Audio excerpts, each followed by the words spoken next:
का वापस।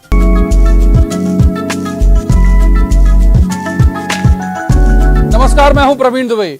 मोदी सरकार के पहले विस्तार में देरी जरूर हुई, लेकिन क्यों हुई इसकी दुरुस्त वजहें मौजूद हैं।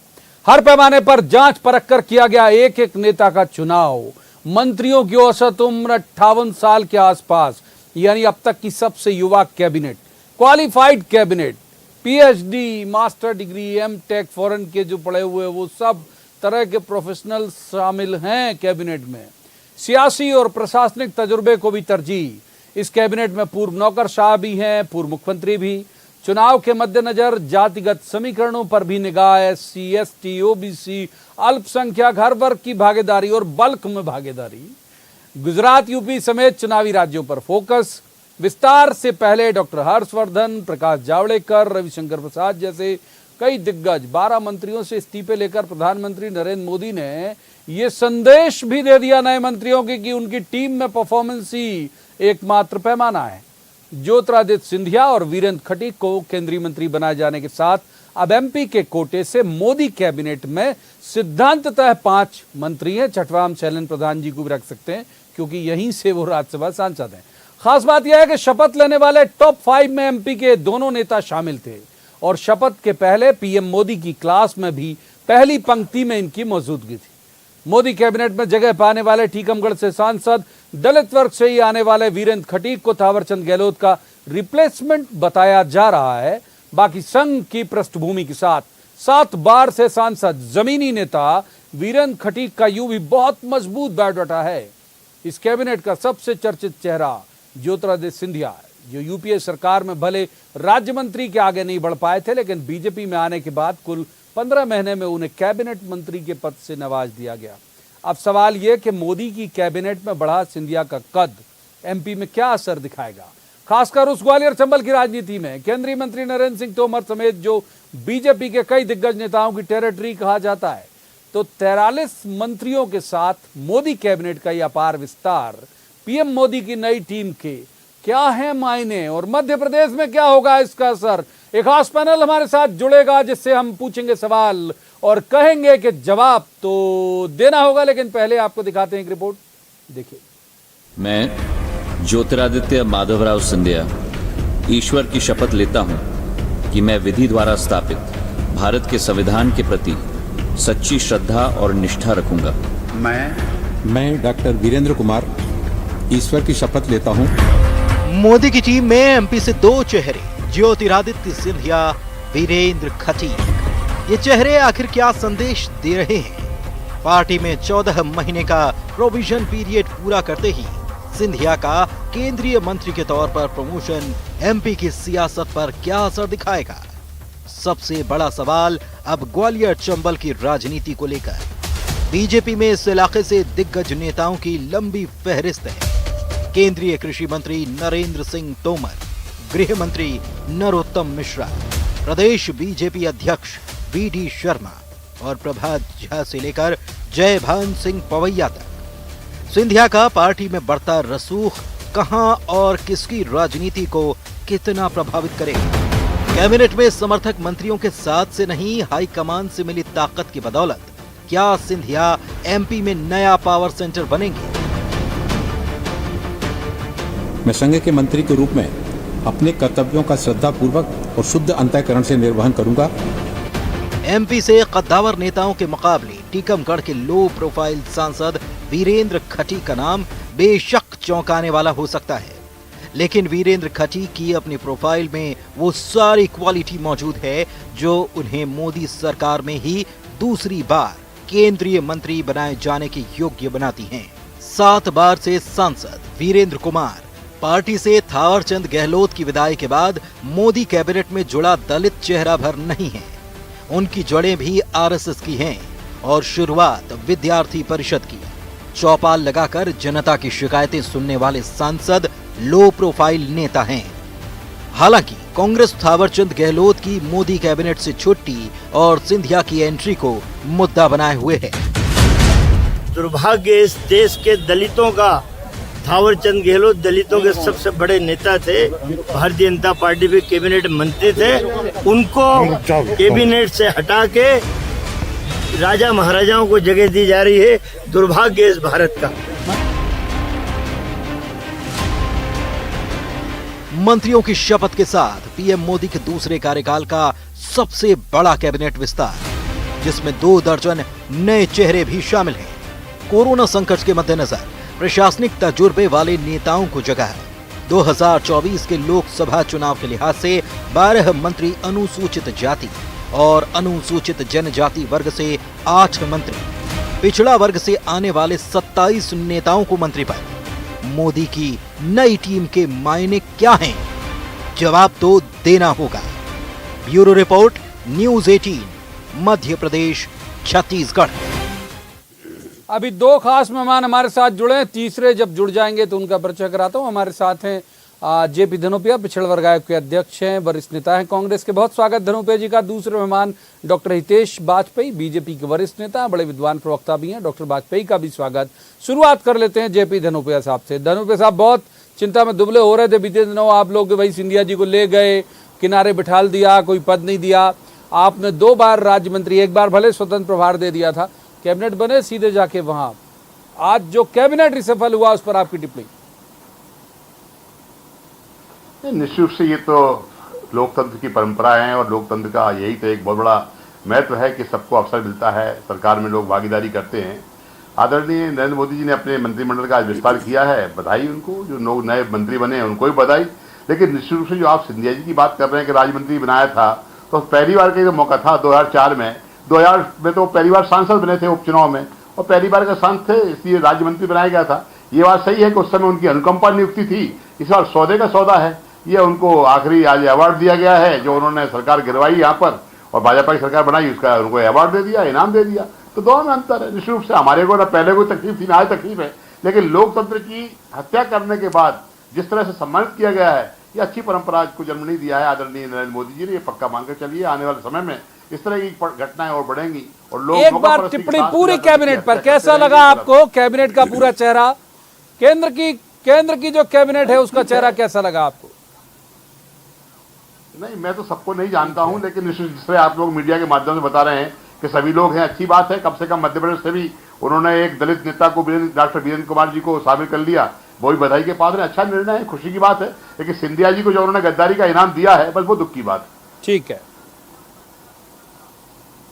ठीक है। Doctor Vajpayee, 12 SC, 8 ST, 27 OBC, 5 अल्पसंख्यक, 11 महिलाएं, टोटल कैबिनेट की मैं बात कर रहा हूं।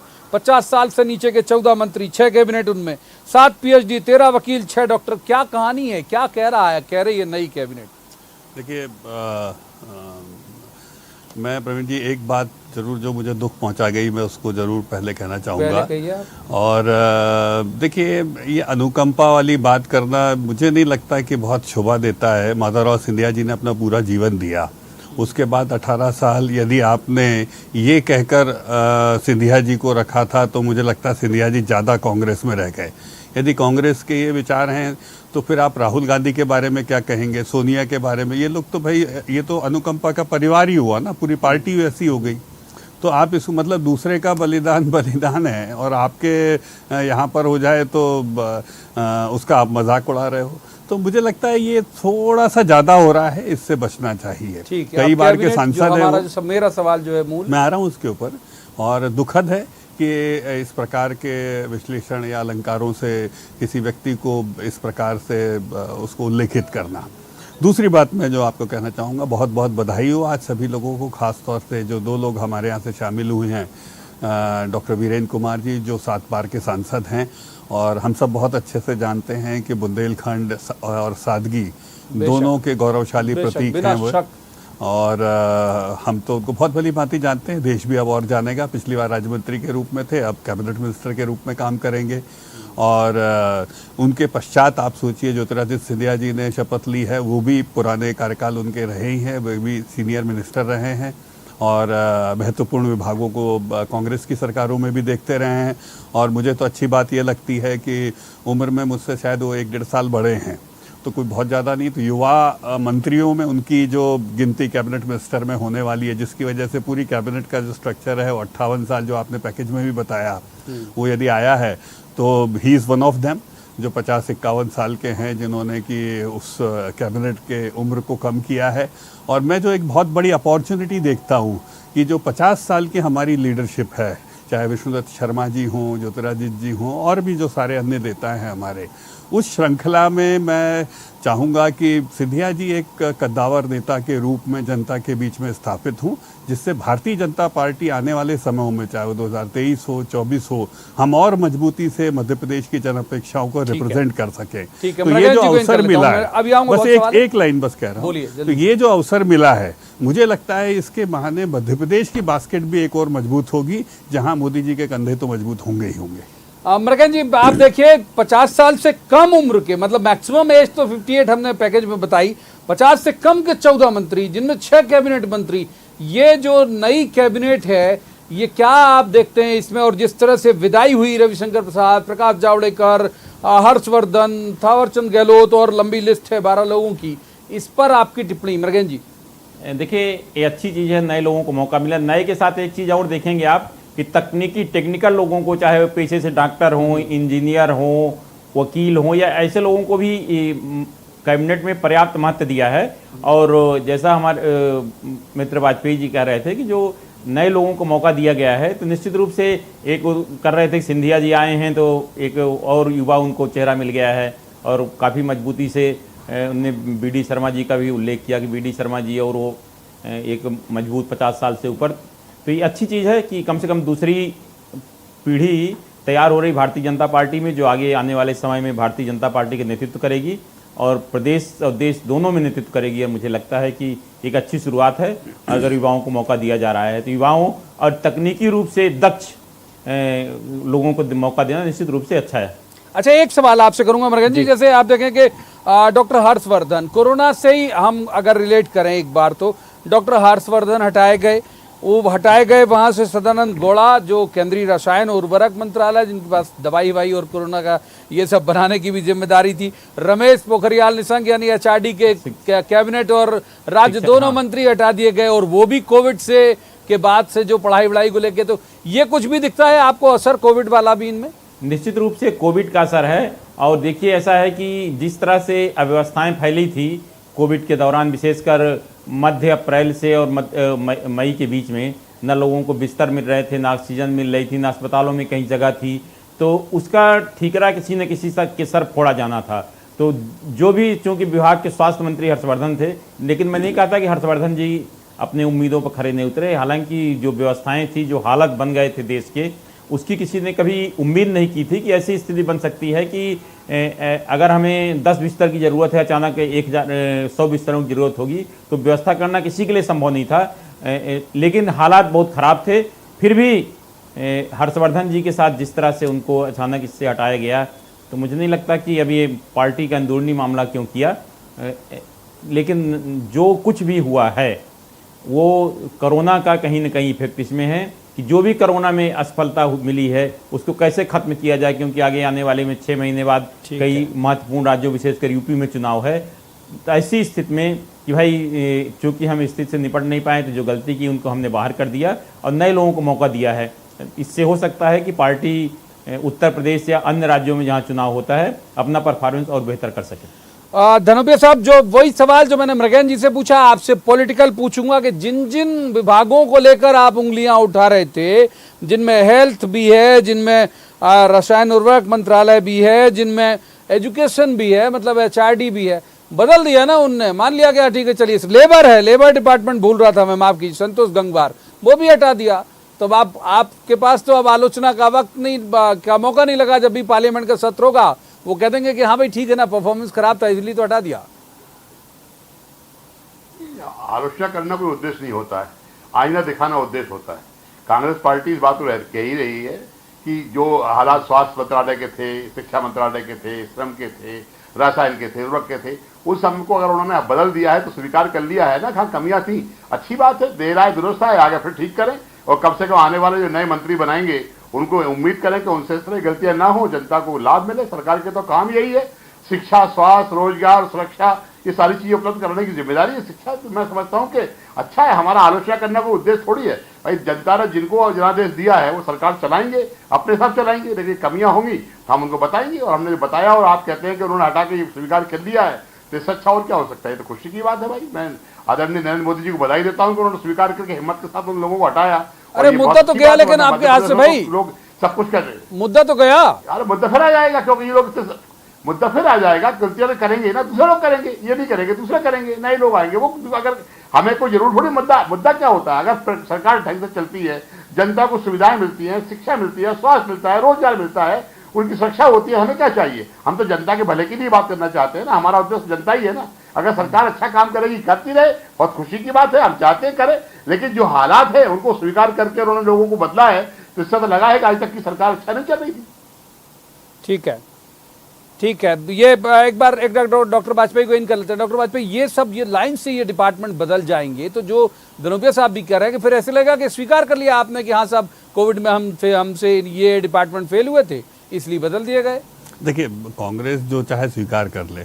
अब यदि हम ये माने कि उनने ऐसा कहा, तो हम तो रोज कहते हैं भाई मध्य प्रदेश कांग्रेस का अध्यक्ष हम लोग कितने साल से 3-4 साल हो गए ढूंढते मेरे ख्याल से, चुनाव के पहले से ढूंढ रहे हैं। और आज भी ये स्थिति है कि कांग्रेस की कि आज वो राजनीतिक स्वयंवर में है कांग्रेस की, मैंने सुना प्रदेश अध्यक्ष के लिए। लेकिन पात्रता किसकी है, तो केवल नेता पुत्र इस पदवी के लिए अप्लाई कर सकते हैं। तो ये तो स्थिति कांग्रेस की है, तो कांग्रेस भी हमारी बात सुन ले। और राहुल गांधी जी को धनुपिया जी की परिभाषा के अनुसार जो अनुकंपा नियुक्ति पे 20 साल से झेल रहे हैं, उनको भी हटा दें। धनुपिया जी, आपकी अनुकंपा नियुक्ति जो राहुल गांधी के लिए, उसको भी आप हटा दो और एक नैसर्गिक किसी नेता को आने दीजिए। और जो मध्य प्रदेश में सीरीज है, अजय सिंह, अरुण यादव, फिर उसके बाद जयव्रत, प्रियव्रत, फलाने, नकुलनाथ, बकुलनाथ, ये क्या कर रखा है आप लोगों ने भाई। इसको हटाओ और जन अपेक्षाओं के लिए और विपक्ष की बात जैसे हमने आपकी सुनी, आपको ऐसा लगता है हमारी भी सुन लो भाई। उनको भेज दो साहब, उनको मन लगता नहीं, उनको जर्मनी भेज दो, अमेरिका भेज दो, बैंकॉक भेज दो, कहीं भी भेज दो। रहा सवाल सीरियसनेस का प्रवीण जी, तो मैं जो इसको देखता हूँ इस मंत्रिमंडल के माध्यम से, आपके और बघेल जी के लिए मैं एक बात बहुत महत्वपूर्ण जो कहना चाहता हूँ कि इस मंत्रिमंडल के माध्यम से जो पोस्ट कोविड हमारे करेक्शंस होने हैं, चारों पांचों फील्ड के जिसके आपने जिक्र किया है, मैं आपको विश्वास दिलाता हूं कि जब 2024 में हमारी सरकार चुनाव में जाएगी, पुनः हमारा दल चुनाव में जाएगा जिसमें सरकार के पक्ष को हमें रखना है, ये उसकी शुरुआत में मानता हूं। और इसीलिए आपने देखा होगा कि बड़ी मात्रा में टेक्निकली क्वालिफाइड लोगों को भी शामिल किया गया है। मुझे उसकी झलक दिखाई देती है। एमपी का चैनल है हमारा, एमपी में आते बुंदेलखंड से 2 के मंत्री, ग्वालियर चंबल से 2 मंत्री, हमारे फग्गन सिंह कुलस्ते ले लो, महाकौशल से 1। अब धर्मेंद्र प्रधान जी भी, मैं आपके पहले भी बोल चुका था कि भाई उन्हें भी अपने यहाँ के ही मानोगे, हमारे यहाँ के ही हैं, तो 6 हो गए अपने यहाँ से। ये टेरिटोरियल फाइट जो है वो ग्वालियर चंबल की तरफ तो नहीं होगी, ग्वालियर चंबल में बहुत सारे नेता हो गए। अभी एक राज्यसभा और है आपके पास। देखिए प्रवीण जी, हम कहेंगे कि अभी भी मंत्रिमंडल जो है, जैसे स्टेट राज्य का मंत्रिमंडल है, बिंद महाकौशल उपेक्षित है, उसी तरह जो केंद्रीय मंत्रिमंडल बना है उससे मध्य प्रदेश को और प्रतिनिधित्व मिलना चाहिए। आप देखिए, मालवा से एकमात्र केंद्रीय मंत्री थे थावरचंद जी गहलोत, और राज्यपाल बन गए हैं कर्नाटक के, तो पूरा मालवा खाली हो गया। मालवा से कोई केंद्रीय मंत्री नहीं है। सोचिए, मालवा का प्रतिनिधित्व कर्नाटक में हो गया, आप ऐसा सोचिए ना। नहीं, अच्छा है ना, तो कर्नाटक वाले मतदान के लिए बुलाएंगे। पूरी सिलिकॉन वैली उतरेगी मालवा में सर, इंदौर तक। उसी तरह आप देख लिए महाकौशल बिंद प्रदेश पूरी तरह से खाली है। जैसे राज्य मंत्रिमंडल में भी वो प्रतिनिधित्व मिला, वही स्थिति केंद्रीय मंत्रिमंडल में हो गई। प्रहलाद पटेल साहब हैं वहां से। नहीं, प्रहलाद पटेल दमोह से हैं भाई। नहीं सर, अब आप फग्गन सिंह कुलस्ते मान लो भाई, चलिए फग्गन सिंह कुलस्ते एक मान लीजिए, महाकौशल के। अब वहाँ भी पिछड़े वर्ग के नेता गणेश सिंह जी 4 बार सांसद हैं, राकेश सिंह जी भी 4 बार से सांसद हैं। हम वीरेंद्र जी से भी अनुरोध करेंगे, वहां तक जाएंगे बकायदा, पड़ोस में। नहीं तो वाजपेयी जी, उनको भी जरा ध्यान दीजिए कि ये क्षेत्र भी उपेक्षित न रहे केवल। और जो रह गया धर्मेंद्र प्रधान जी को दे दीजिएगा। और दिलचस्प हो रही थी, लेकिन वक्त इससे ज्यादा चर्चा की इजाजत नहीं देता। बहुत बहुत शुक्रिया तीनों मेहमानों का। एक बात के साथ में जरूर करूंगा कि ये आने वाले दौर की राजनीति का संकेत है, जो डॉक्टर वाजपेयी ने कहा उससे मैं सहमत हूं कि आने वाले दौर की राजनीति का संकेत है कैबिनेट का रिसफल, और बहुत सारे और परिवर्तन आपको संगठन में और बाकी जगह भी ये बहुत उम्मीद है कि आने वाले वक्त में देखने को मिलेंगे। और जिस तरह से बोल्ड डिसीजन लेके ये वरिष्ठ विदा किए गए, ऐसे बोल्ड डिसीजन संभव है कि और भी देखने को मिले। तो इंतजार कीजिए। आज की इस चर्चा में इतना ही। कल किसी खास मसले पर खास पैनल के साथ बैठेंगे और कहेंगे जवाब तो देना होगा। तब तक आप देखते रहिए न्यूज़ 18 मध्य प्रदेश छत्तीसगढ़।